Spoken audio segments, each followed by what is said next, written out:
एल्डियर principal बहुत ही important concept, हर साल MT academy इससे मुतल्लिक एमसीक्यू ज़रूर आता है।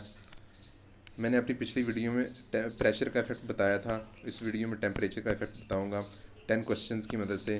प्रेशर का इफेक्ट भी मैंने 10 क्वेश्चन की मदद से बताया था, तो जिसने वो वीडियो नहीं देखी वो प्लीज़ जाके देख ले, ताकि उसका प्रेशर का जो कंसेप्ट है वो क्लियर हो जाए। टेम्परेचर के इफेक्ट को समझने के लिए आपको ये समझना पड़ेगा कि ये दोनों रिएक्शंस बिल्कुल मुख्तलिफ हैं। ये एक्ज़ोथर्मिक है और ये एंडोथर्मिक है। बच्चे अक्सर गलती करते हैं कि ये प्लस क्यू है यहाँ पे, तो ये एंडोथर्मिक होगा, लेकिन नहीं। डेल्टा एच पॉजिटिव हो तो वो एंडोथर्मिक होता है। अब ये एक्ज़ोथर्मिक कैसी है ये मैं आपको बताने लगा हूँ। ये प्लस है, प्लस क्यू मतलब हीट इधर प्लस हो रही है तो इस साइड पे आके माइनस होगी। जब रिएक्टेंट में से हीट माइनस हो तो वो एक्ज़ोथर्मिक रिएक्शन होता है। तो ये तो आपने चीज़ सीख ली। आगे हम क्वेश्चन करते हैं, क्वेश्चन कैसे करेंगे इनके। तो चलिए, सबसे पहला क्वेश्चन है कि the reaction delta H negative, उसने डेल्टा एच नेगेटिव दी है, मतलब ये रिएक्शन एक्ज़ोथर्मिक है। तो मैं आपको बता दूं, रिएक्शन एक्ज़ोथर्मिक हो तो फॉरवर्ड रिएक्शन उस वक्त जाता है, फॉरवर्ड रिएक्शन उस तरफ जाता है जब टेम्परेचर को लोग डिक्रीज़ करें।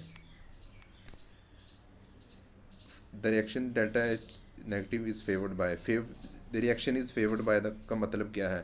रिएक्शन इज़ फेवर्ड बाय का मतलब है कि रिएक्शन फॉरवर्ड जाता है, रिएक्शन फॉरवर्ड मूव करता है। तो यहाँ पे फॉरवर्ड के लिए मैंने आपको बताया कि एक्ज़ोथर्मिक हो तो टेम्परेचर को कम करना पड़ेगा, तो ये लो टेम्परेचर पे इसका आंसर होगा। अगला क्वेश्चन करते हैं। अब ये देखें, यहाँ पे प्लस क्यू वाला आ गया, ये प्लस क्यू। बच्चे अक्सर गलती करते हैं, वो समझते हैं कि ये प्लस क्यू है तो ये एंडोथर्मिक होगा, लेकिन ये एंडोथर्मिक नहीं है। ये प्लस क्यू, इधर हीट प्लस हो रही है, इधर माइनस होगी, तो इधर माइनस होगी जाके, तो रिएक्टेंट में से जब हीट माइनस होती है, हीट निकलती है, हीट मतलब खारिज होती है, तो वो रिएक्शन कौन सा होता है? वो रिएक्शन एक्ज़ोथर्मिक होता है। जब रिएक्शन एक्ज़ोथर्मिक होता है तो उसने पूछा है कि द यील्ड ऑफ प्रोडक्ट, मतलब कि प्रोडक्ट की यील्ड हाई कब होगी, मतलब कि रिएक्शन उसने पूछा है कि फॉरवर्ड कब होगा। तो मैंने आपको बताया कि एक्ज़ो हो और फॉरवर्ड जाने के लिए टेम्परेचर को कम करना पड़ेगा, तो एट लो टेम्परेचर इसका आंसर होगा। अगला क्वेश्चन है। अब ये देखें, यहाँ पे माइनस आ गया, यहाँ पे माइनस आ गया, इनको कैसे करेंगे? ये माइनस है, माइनस क्यू हो रहा है, यहाँ पे प्लस क्यू हो जाएगा। जब रिएक्टेंट्स में हीट ऐड होती है, हीट ऐड की जाती है, तो वो एंडोथर्मिक रिएक्शन होता है। और एंडोथर्मिक रिएक्शन में मैं बता दूँ आपको कि फॉरवर्ड जाने के लिए टेम्परेचर को इंक्रीज़ करना पड़ता है। एक्ज़ो में फॉरवर्ड जाने के लिए टेम्परेचर डिक्रीज़ करना पड़ता है।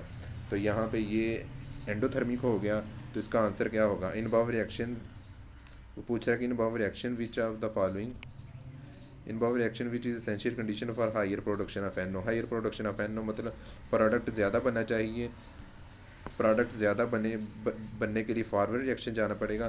फॉरवर्ड के लिए ये एंडोथर्मिक रिएक्शन है, तो हाई टेम्परेचर की ज़रूरत होगी हमें। अगला क्वेश्चन है, in the formation of nitric oxide. Nitric oxide यहाँ पे ये है, ये nitric by contact process delta H. अब ये देखें, डेल्टा एच उसने पॉजिटिव दी है, तो इसका मतलब ये रिएक्शन एंडोथर्मिक है। ये रिएक्शन एंडोथर्मिक है। मैंने आपको बताया कि फॉरवर्ड जाने के लिए एंडोथर्मिक के टेम्परेचर को इंक्रीज़ करना पड़ेगा, तो ये रिएक्शन होगा हाई टेम्परेचर पे। अगर वो पूछे कि NO की डीकम्पोजिशन करने के लिए, NO की डीकम्पोजिशन के लिए टेम्परेचर कौन सा चाहिए होगा, तो रिएक्शन बैकवर्ड चलाना पड़ेगा, रिएक्शन बैकवर्ड चलाना पड़ेगा, तो टेम्परेचर कम करना पड़ेगा। आप इसको चीज़ रख लें कि फॉरवर्ड जाने के लिए एंडो में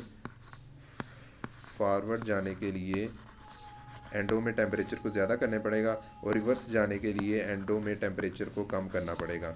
एक चीज़ को याद रख लें, दूसरी चीज़ खुद ब खुद याद हो जाएगी।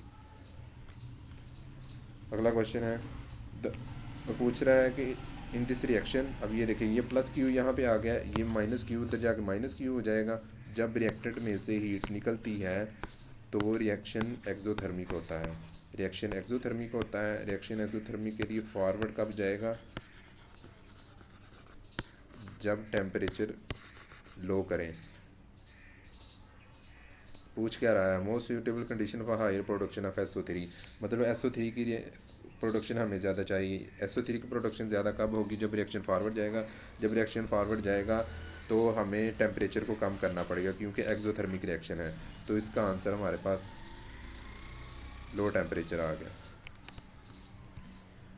The formation of NO2, formation of NO2 मतलब फॉरवर्ड रिएक्शन हमें चाहिए, is favoured bye,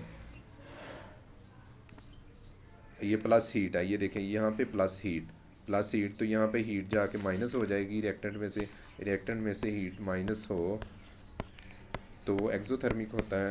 reaction exothermic हो गया तो मतलब फॉरवर्ड जाने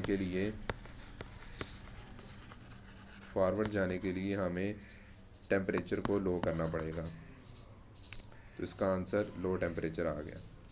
ये प्रेशर वाले भी इसमें कुछ ऑप्शंस हैं। अगर आपने वो वीडियो देखी है पिछली तो आप इन ऑप्शंस को भी एवेलुएट कर सकेंगे। यहाँ मैं टेम्परेचर का बता रहा हूँ इसलिए टेम्परेचर ही इसका, मैंने आंसर पहले चेक किए इसलिए टेम्परेचर इसका आंसर है। हाई प्रेशर को एवेलुएट करने के लिए आपको पिछली वीडियो देखना पड़ेगी। एक और क्वेश्चन है कि वो पूछ रहा है कि following gaseous reaction is undergoing in a vessel. Reaction दिया गया है उसकी डेल्टा एच, जब डेल्टा एच नेगेटिव दी गई हो तो उसका मतलब है कि रिएक्शन एक्सोथर्मिक है। रिएक्शन एक्सोथर्मिक है तो फॉरवर्ड के लिए हमें टेम्परेचर कम करना पड़ेगा। तो उसने यही तो पूछा है कि CH2 की कंसनट्रेशन कब ज़्यादा होगी। टेम्परेचर कम करने से C2H6 की कंसनट्रेशन ज़्यादा हो जाएगी बाय रिड्यूसिंग टेम्परेचर। अगर ये देखें दूसरे ऑप्शन को एवेलुएट करें, अगर तीसरे ऑप्शन में पूछ रहा है कि बाय रिमूविंग हाइड्रोजन को रिमूव करेंगे तो रिएक्शन तो बैकवर्ड आएगा। बाय एडिंग C2H6, जब प्रोडक्ट ऐड करते हैं तो रिएक्शन बैकवर्ड जाता है। इंक्रीजिंग टेम्परेचर, मैंने आपको बताया कि एक्सोथर्मिक है, एक्सोथर्मिक में टेम्परेचर इंक्रीज़ करने से रिएक्शन बैकवर्ड जाएगा। आप ये वाला चीज़ याद रख लें तो आपको ये दूसरी कंडीशन याद हो जाएगी। एक्सो है, एक्सो फॉरवर्ड जाने के लिए टेम्परेचर कम करना पड़ेगा।